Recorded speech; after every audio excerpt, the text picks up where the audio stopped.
খবর শুনছেন বাংলা সংবাদ থেকে। আজকের বিশেষ খবর হলো ভোট গণনা আগের দিন তৃণমূল প্রার্থী এজেন্ট সহ একাধিক নেতাকে তলব এনআইএর, মালদা কাণ্ডে হাজিরার নির্দেশ। ফলতায় নতুন করে ভোট, সিদ্ধান্ত কমিশনের, বাতিল গোটা বিধানসভার ভোট গ্রহণ। সোমবারে 293টি আসনের ভোট গণনা রাজ্যে।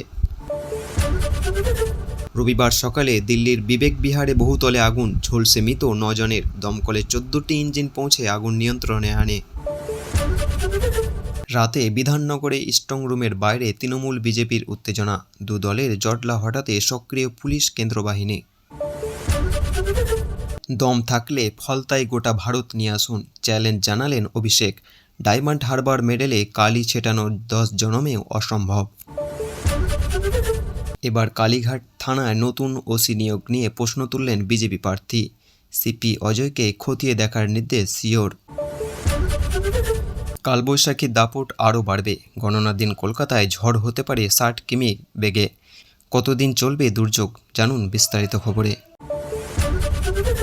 ইভিএম পাহারায় তৎপরতা বিজেপিরও। রবিবার রাজ্যের সব স্ট্রং রুমের সামনে পদ্ম শিবিরের মহিলারা কর্মীরা বসছেন অবস্থানে। বিচারকের ঝুলন্ত দেহ উদ্ধার দিল্লিতে, আত্মহত্যা বলে সন্দেহ পুলিশের। দেহ উদ্ধার করে পাঠানো হয় ময়নাতদন্তে। নির্মূল হয়ে গিয়েছে মাওবাদীরা, এবার মোদী সরকারের নিশানায় দেশবিরোধীর কোন শক্তি, ইঙ্গিত দিল শাহের মন্তব্য। রাঘব চাড্ডার সঙ্গে আপ ছেড়েছেন, এবার রাজ্যসভার সেই সংসদ কি গ্রেপ্তার হতে পারেন পাঞ্জাবে?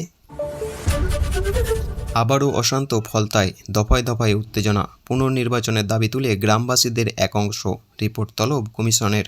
এতক্ষণ শুনলেন সংবাদ শিরোনাম, এবার আসছি বিস্তারিত খবরে। ভোট গণনা ঠিক আগের দিন মালদা জেলায় তৃণমূল নেতা তলব করায় নতুন করে রাজনৈতিক চর্চা শুরু হয়েছে। মোথাবাড়ি এলাকায় একটি ঘটনার তদন্তে জাতীয় তদন্তকারী সংস্থা এনআইএ কয়েকজন তৃণমূল নেতা ও কর্মীকে জিজ্ঞাসাবাদের জন্য ডেকেছে।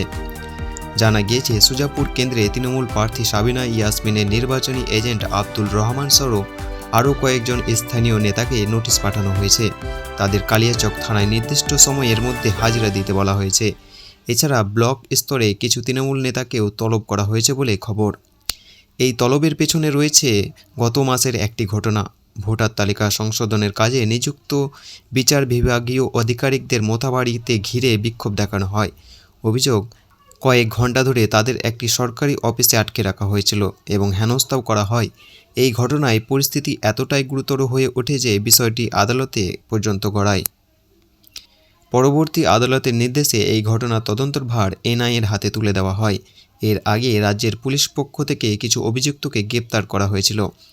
এখন পর্যন্ত বেশ কয়েকজনকে গ্রেপ্তার করা হয়েছে বলে তদন্ত চলছে। এনআই মনে করছে ঘটনার পিছনে কারা জড়িত এবং পুরো ঘটনার পরিকল্পনা কিভাবে হয়েছিল তা জানতে আরও জিজ্ঞাসাবাদ প্রয়োজন। সেই কারণে স্থানীয় তৃণমূল নেতাদের ডেকে পাঠানো হয়েছে। ভোটের ফল ঘোষণার ঠিক আগে এই তলবকে কেন্দ্র করে রাজনৈতিক উত্তেজনা বাড়ছে। বিরোধীরা এই ঘটনাটাকে ইস্যু করছে, অন্যদিকে শাসক দলও বিষয়টি নিয়ে নিজেদের অবস্থান স্পষ্ট করার চেষ্টা করছে। সব মিলিয়ে ভোটের আগে মালদাহে এই ঘটনা রাজ্যের রাজনৈতিক পরিস্থিতিকে আরও গরম করে তুলছে। এদিকে রবিবার ভোরে দিল্লির বিবেক বিহার এলাকার একটি বহুতলে ভয়াবহ আগুন লাগে। সেই সময়ে বেশিরভাগ বাসিন্দা ঘুমিয়েছিলেন, ফলে হঠাৎ করে অনেকেই বিপদের মুখে পড়েন। স্থানীয়দের তৎপরতায় অনেককে দ্রুত বাইরে বের করে আনা সম্ভব হয়, তবে সবাইকে বাঁচানো যায়নি। প্রাথমিকভাবে জানা গিয়েছে বহুতলে 3 তলায় আগুনের সূত্রপাত হয়। প্রত্যক্ষদর্শীরা জানান, আগুন লাগার আগে কয়েকটি জোরালো বিস্ফোরণের শব্দ শোনা যায়।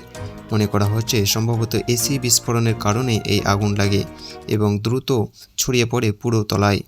এই ঘটনায় অন্তত 9 জনের মৃত্যু হয়েছে বলে খবর। এছাড়াও বেশ কয়েকজন আহত হয়েছেন, তাদের হাসপাতালে ভর্তি করা হয়েছে।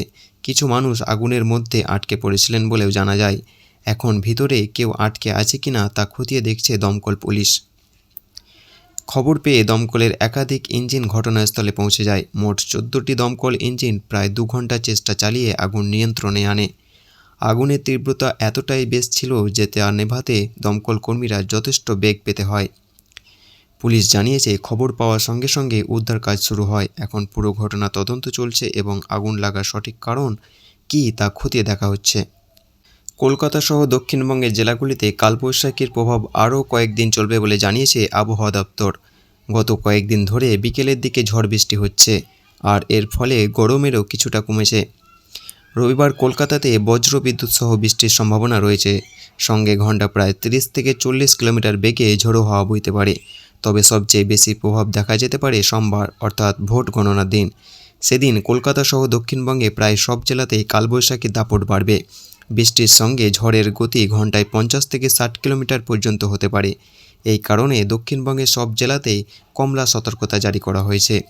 বিশেষ করে বাঁকুড়া, পুরুলিয়া, ঝাড়গ্রাম, পশ্চিম মেদিনীপুর, পূর্ব মেদিনীপুর, দক্ষিণ 24 পরগনা এবং উত্তর 24 পরগনা জেলাতে মঙ্গলবারেও 50 থেকে 60 কিলোমিটার বেগে ঝড় হতে পারে।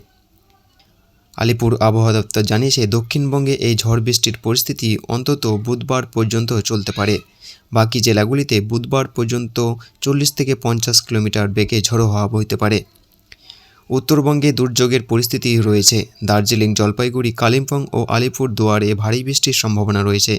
পাশাপাশি মালদা ও দক্ষিণ দিনাজপুরে সোমবার ও মঙ্গলবার বজ্র বিদ্যুৎ সহ ঝড়ো বৃষ্টির আশঙ্কা রয়েছে। এদিকে বঙ্গোপসাগর উত্তাল থাকায় রবিবার থেকে মঙ্গলবার পর্যন্ত মৎস্যজীবীদের সমুদ্রে যেতে বারণ করা হয়েছে। এদিকে বিধাননগরে স্ট্রং রুমের বাইরে তৃণমূল ও বিজেপির মধ্যে উত্তেজনা তৈরি হয়। তাঁবু বসানো এবং পতাকা লাগানো নিয়ে দুই পক্ষের মধ্যে ঝামেলা শুরু হয়। বিজেপির অভিযোগ, তাদের তাঁবুতে তৃণমূলের পতাকা লাগানো হয়েছে। অন্যদিকে তৃণমূলের দাবি, বিজেপি একতরফাভাবে তাঁবু বসিয়ে রয়েছে। এই নিয়ে দুই দলের কর্মী সমর্থকরা জড়ানো হয়ে স্লোগান ও পাল্টা স্লোগান দিতে থাকে। ফলে পরিস্থিতি উত্তপ্ত হয়ে ওঠে। পরে পুলিশ ও কেন্দ্র বাহিনী এসে দুই পক্ষকে সরিয়ে পরিস্থিতি নিয়ন্ত্রণে আনে। এখন পরিস্থিতি কিছুটা শান্ত হলেও এখন এলাকায় চাপা উত্তেজনা রয়েছে।